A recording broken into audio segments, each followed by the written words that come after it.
Au nom du Père et du Fils et du Saint-Esprit. Amen. Bien-aimés dans le Christ, nous sommes aujourd'hui 13 avril 2026 et demandons à l'Esprit Saint de nous éclairer. Envoie ton Esprit et tout sera créé et tu renouvelleras la face de la terre. Viens, Esprit Saint, remplis les cœurs de tes fidèles et fais-les brûler du feu de ton amour. Et en ce jour, l'évangile qui nous est proposé est de Jean chapitre 3, versets 1 à 8. Il y avait un homme, un pharisien nommé Nicodème. C'était un notable parmi les Juifs.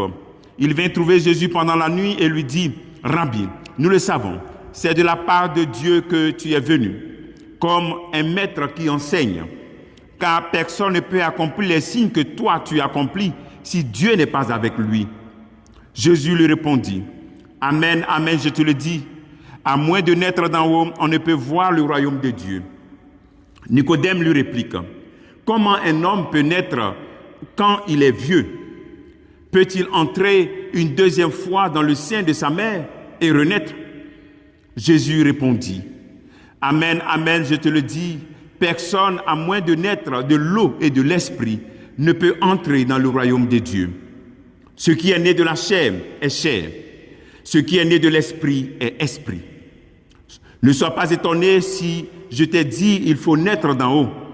Le vent souffle où il veut, tu entends sa voix, mais tu ne sais ni d'où il vient, ni où il va. Il en est ainsi pour qui est né du souffle de l'esprit.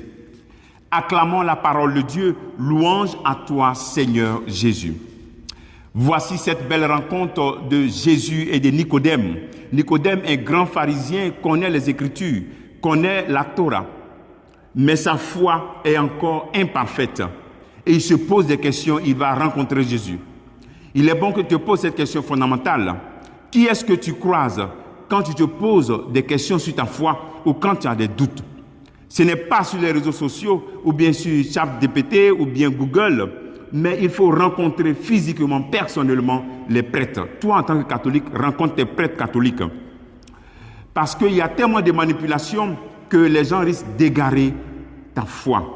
Ce n'est pas tout enseignement qui est fondé sur une formation théologique accomplie, une formation psychologique et spirituelle.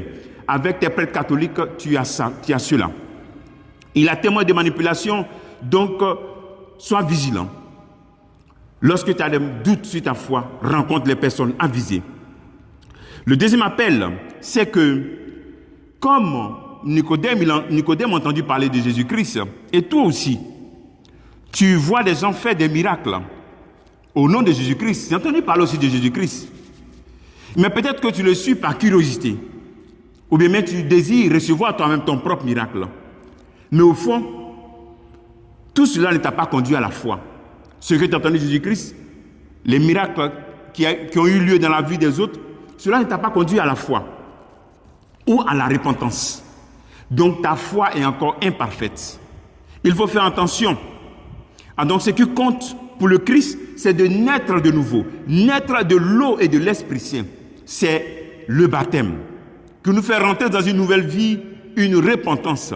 Le sacrement du baptême. Et la nuit pascale, nous avons tous renouvelé notre promesse baptismale pour rentrer dans cette nouveauté de la résurrection du Christ. Et toi, tu as reçu le baptême, mais tu ne cherches pas à vivre la nouveauté de ton baptême. Rentre dans cette nouveauté. Tu as dit le jour de ton baptême, je renonce à Satan et à toutes ses œuvres. Mais pourquoi tu es encore toujours dans l'inconduite, dans la haine, la jalousie, la rivalité, la débauche, l'impureté, l'adultère? Galates chapitre 5, verset 19-20. Et toi, tu as arrêté la catéchèse et tu ne veux pas reprendre les sacrements.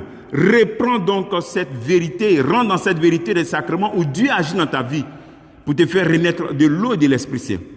Et toi qui es baptisé, et toi qui n'es pas baptisé, pardon. Et tu te dis, parce que les gens sont baptisés et ils ne vivent pas ce qu'ils ont reçu. Donc ce n'est pas important. Tu te trompes, ce n'est pas juste. C'est leur histoire, c'est leur expérience. Mais toi, fais ta propre expérience. Les gens ne sont pas ta référence. Ta référence, c'est l'action de Dieu qui agit dans ta vie à travers les sacrements et tel que le sacrement du baptême pour te faire naître de nouveau et ainsi donner une nouvelle identité à ton âme en te purifiant de tous tes péchés. Et le Seigneur t'accorde à travers le baptême la grâce, les grâces dont tu as besoin pour vivre avec détermination cette sanctification à laquelle tu es appelé. Donc voici, c'est l'occasion de revisiter et de revoir notre relation avec le sacrement du baptême. Le travail que tu peux faire en ce jour, quel est le signe et le fruit que tu produis qui prouve vraiment que tu es dans cette nouveauté de la résurrection de Christ, cette nouveauté de ton baptême que tu as reçu, cette nouveauté du baptême que tu désires. Que Dieu te bénisse au nom du Père et du Fils et du Saint-Esprit. Amen.